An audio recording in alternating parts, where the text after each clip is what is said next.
You know that feeling, right? You open up a spreadsheet with financial data and it's just a total mess. You've got inconsistent names, duplicate rows, crazy formatting. It's pure chaos.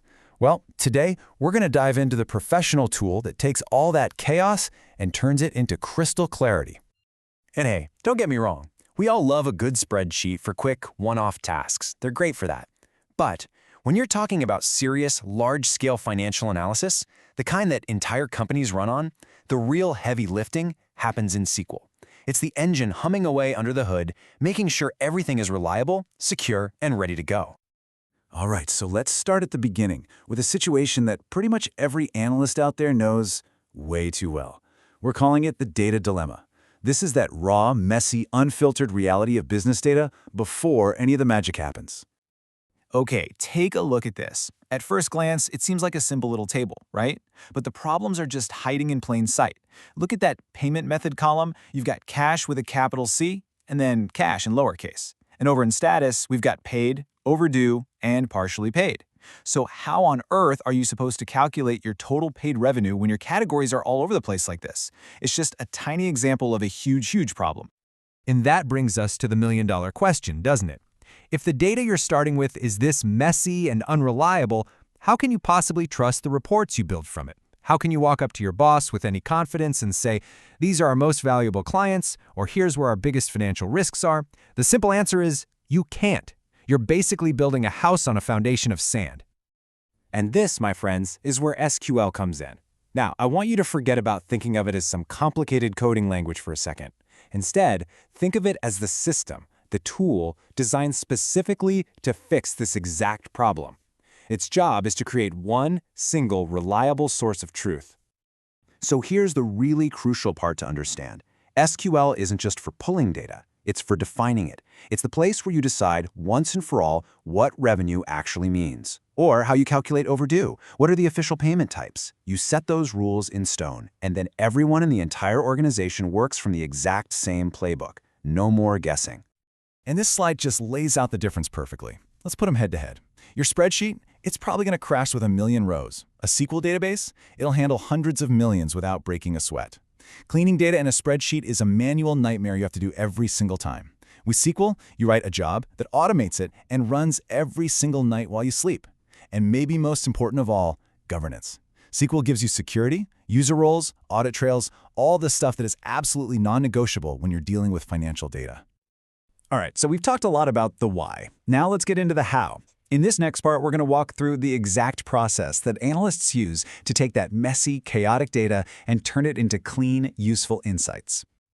And you know what? It really boils down to a pretty simple, repeatable three-step process. Step 1, clean the data. You have to start there. Step 2, build the model. Think of this like creating the perfect, clean master blueprint of your data that you can use over and over again. And finally, step 3, query for answers. You ask your clean model questions, and it gives you the right answers. Clean, model, query. That's the entire workflow right there. So let's zoom in on that first step, cleaning the data. This is really where the magic begins. Just look at this example. We're taking all those wild variations, bank X for check, card in all caps, and with one simple rule in SQL, we map them all to these nice, clean, consistent categories. And the best part?